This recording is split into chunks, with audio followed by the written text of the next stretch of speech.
Bonjour à tous, c'est GLG et je vous souhaite la bienvenue à cette nouvelle vidéo. Aujourd'hui, je vais vous présenter le nouveau mini PC Geekom AS6. On avait déjà un peu teasé dans le AS5 qui était quand même déjà juste très impressionnant en disant il va y avoir mieux en processeur pour ceux qui sont un peu en overkill et qui en veulent toujours un peu plus. Et bien voilà donc ce AS6.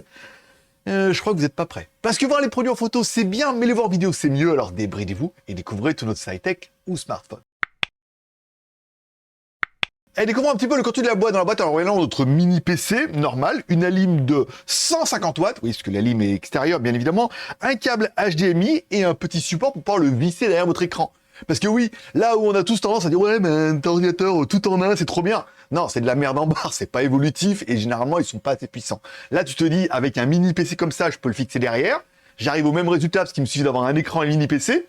Et on verra que celui-là, il est bien plus évolutif, même que tu ne penses. Bon, parlons un peu de la taille. Sous-Titi Milirigi qui disait la pub 120, ok, par 130, par 58.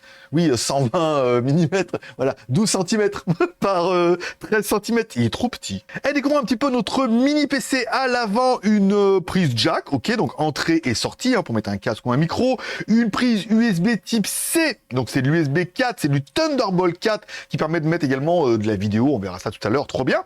On a également deux prises USB, donc 3.2 de Gen 1. Très bien, et encore une fois, un petit bouton Power On-Off. Puisque l'ordinateur peut rentrer dans une poche, ils sont dit à mettre une serrure, pour pas qu'on te le vole, oui, parce que c'est le genre de produit, dans une sacoche ou un sac à main, ça rentre, voilà. Donc il y a une petite serrure qui s'installe sur le côté pour pouvoir le verrouiller ou le protéger. À l'arrière, mon ami, allez, deux prises HDMI. Alors attention, c'est des prises HDMI qui délivrent quand même du 4096 par 2160. Ça peut être la belle résolution en 60 Hz, s'il te plaît, monsieur. On a également un DisplayPort, ok, là, au-dessus des trois écrans, c'est bien. On a toujours notre USB type C Thunderbolt 4, donc écran, data, transfert, charge, tout ce que tu veux.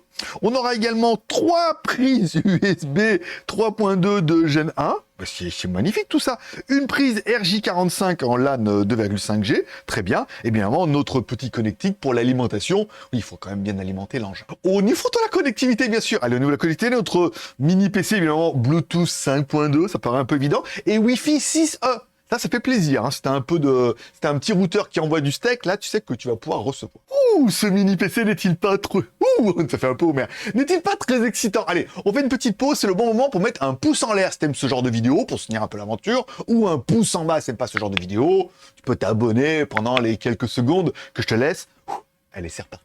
Mais une des particularités incroyables de ce mini PC, c'est qu'il est facilement démontable. Encore une fois, 4 petites vis cruciformes avec les petits pieds. En fait, une fois que tu les as enlevés, tu verras, tu peux les enlever plutôt facilement. Voilà. Tu ouvres et tu as accès à l'intérieur. Tu as accès à la RAM. Oui, bah, la RAM, c'est comme dans un PC, hein. C'est clipsé dedans, encore une fois. 32 Go de RAM dans l'autre version. Il paraît que tu peux aller jusqu'à 64 Go de RAM de la DDR5. Je te dis, oui, mais c'est pas assez, je veux mettre plus. Bah, tu les déclipses, tu vas en magasin, tu dis, je veux la même, plus grosse. Ils te donnent la même. Plus grosse en mémoire, hein, pas en taille. Et après, tu mets dedans et c'est fini, quoi. Voilà, c'est plutôt bien.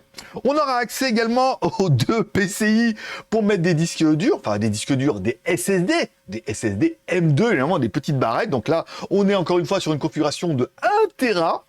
Mon ami, voilà, si tu veux changer, encore une fois, il y en a deux qui le deuxième, je veux mettre plus, nanana, voilà. C'est facile, encore une fois, il y a juste à dévisser, encore une fois, si tu sais pas faire, tu l'emmènes au magasin, eux, ils dévissent, ils remettent, il y a vraiment pas de souci, ça va plutôt bien se passer. Mais là où Geekom va encore plus loin, c'est grâce à son emplacement. Tu auras vu, sur le côté, il y a un emplacement pour pouvoir mettre un disque. Alors, c'est un disque de 2,5 pouces. Soit tu mets un disque dur mécanique, c'est les mêmes que sur les laptops. Soit tu mets un SSD 2,5 pouces. Tu l'achètes, tu le glisses dedans, tu le clipses, tu mets les vis pour le serrer et c'est fini. Voilà. Et tu as une extension de mémoire jusqu'à autant que tu puisses mettre en SSD ou alors en disque dur si t'en restes en stock.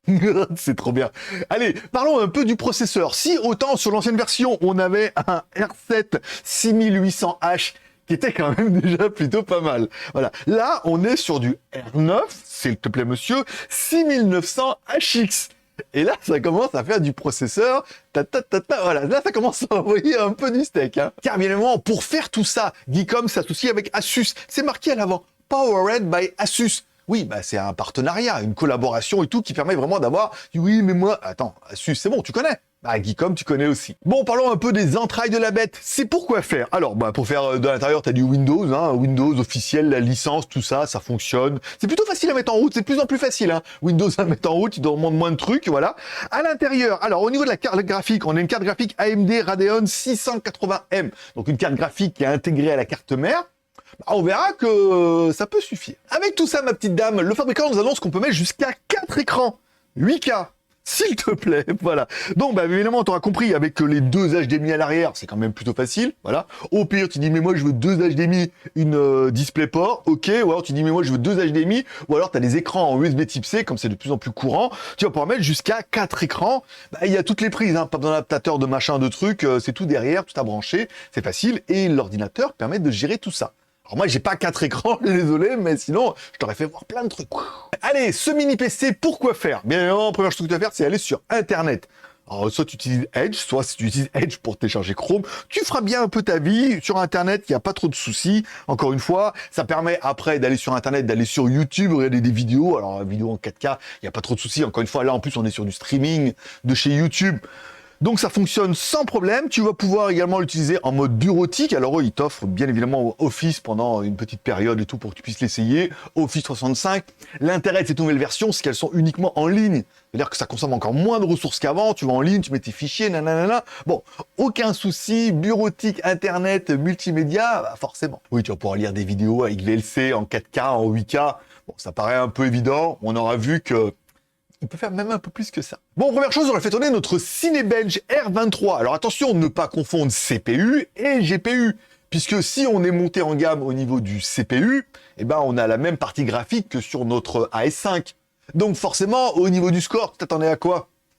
Bah oui, moi je suis un peu con, moi. Je m'attendais à plus. Bah non, bah forcément on n'aura pas plus.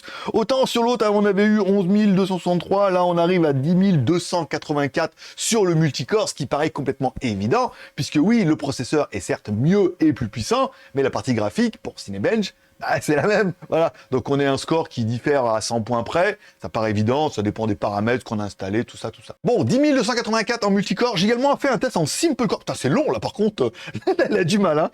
1315, encore une fois, ça permet de faire, mais là où c'est le plus véridique, puisque moi les benchmarks, je n'y comprends rien, moi c'est de faire tourner des jeux. Alors j'aurais pas fait tourner Asphalt 9, tout le monde me dit oui, mais Asphalt 9 il tourne sur n'importe quelle merguez, et c'est pas faux, voilà.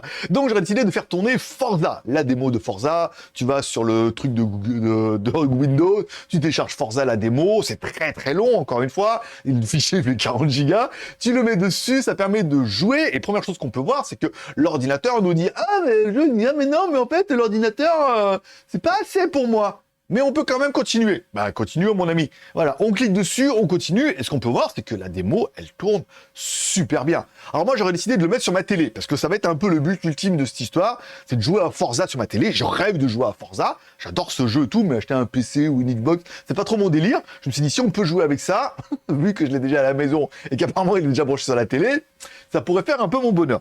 Bon, on peut jouer à Forza, bon, ce qu'on peut voir, c'est qu'au début, bon, ah, les boutons, j'ai toujours un peu du mal, en plus, faut mettre la manette dessus, nanana, bon, c'est un peu la galère au début, mais après, une fois que ça sera configuré, on n'en parle plus. Ben, ça permet de jouer super bien, encore une fois. Alors, est-ce que le nombre de FPS, il est au maximum? Est-ce que la résolution, on est au maximum? Je ne pense pas. L'ordinateur s'adapte. Mais personnellement, par rapport à mon niveau et mes besoins, moi, j'ai trouvé que c'était vraiment très très bien. Je suis super content de pouvoir jouer à Forza sur ma télé, avec ce mini PC. Putain, on dirait un slogan publicitaire, je devrais faire des reviews. Bon, on aura apprécié également à l'intérieur un nouveau système de refroidissement qui permet, alors qui est plus économique et plus silencieux. Bon, ça ventile un peu, hein, on n'est pas chez Apple, ça souffle un peu. Quand on lui demande beaucoup de ressources, bah, ça souffle, mais encore une fois, voilà, comme un petit ventilo au fond, comme ça et tout. C'est pas dérangeant, mais je préfère qu'il soit bien ventilé. Pour moi-même, je suis en meilleure sécurité pour jouer dans ma voiture de Forza. Bon, tu pourras également aller directement dans l'application, télécharger toutes les petites applications de MyAsus, parce que oui, ça fonctionne, la carte mère, c'est du Asus, tout ça, tout ça. Voilà, donc après, tu peux télécharger pas mal de trucs, en plus de Windows et tout. Moi, je le trouve plutôt pas mal, hein. Alors, une des questions qu'on peut se poser, c'est avais-je vraiment besoin de ce surplus de puissance? Avais-je besoin de passer d'un 6800H à un 6900HX? Certains vont me dire dans les détails que oui, c'est important, il y en a. Moi, non. Moi, pas du tout. Moi, c'est Windows bureautique et voilà. S'il y en a qui sont capables de dire oui, mais la différence est justifiable, allez dans les commentaires, faites-vous plaisir. Ça, déjà, ça me permettra de me servir à moi-même et peut-être aux autres. Pourquoi le 6900HX est-il vachement mieux que le 6800H? Malheureusement, ça dépasse un peu mes compétences, mais je suis certain que on a un monsieur je sais tout qui va nous expliquer le pourquoi du comment.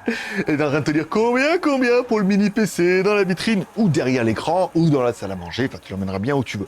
Allez, si on prend la version classique avec le 6800H, on est à 649 €, ce qui est un bon prix. Et 649 € jusqu'à 4 écrans 4K avec 1 Tera de SSD M2 et on est à combien, 32 Go de RAM. Je trouve que c'est quand même plutôt une bonne configuration. Et si comme moi tu ne peux pas te passer de puissance et que tu as besoin du 6900HX, tu sais peut-être pas pourquoi, mais tu le veux, voilà. On est à 769 €, encore une fois, c'est les prix qu'ils m'ont donné sur le site.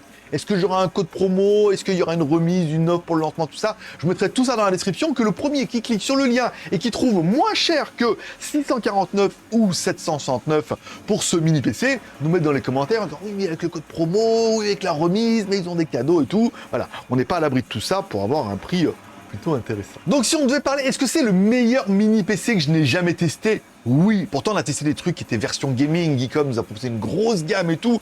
Là, ils ont vraiment fait ce qu'il y a de mieux. Si tu veux ce qu'il y a de mieux au niveau du mini PC, eh ben on va dire que c'est peut-être un petit peu oui.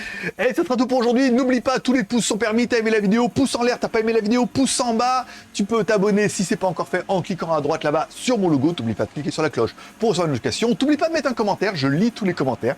Je mettrai un petit cœur d'amour à chaque commentaire et je répondrai s'il y a besoin d'une réponse. Ça sera tout pour aujourd'hui. Moi, je souhaite à tous une bonne journée, une bonne semaine. La semaine prochaine, on aura un projecteur avec haut-parleur JBL intégré, Netflix, tout ça, qu'on pourrait éventuellement brancher là-dessus. Tiens, allez, je vous remercie de passer me voir, ça m'a fait plaisir. Je vous souhaite à tous une bonne journée, une bonne semaine. Prenez soin de vous, prenez soin de vos proches, gardez le moral et surtout, restez ouverts. Moi, forcément, je vous kiffe et je donne rendez-vous dans quelques jours, sinon la semaine prochaine, et sinon sur mes autres chaînes, tous les liens sont dans la description. Allez, bye bye.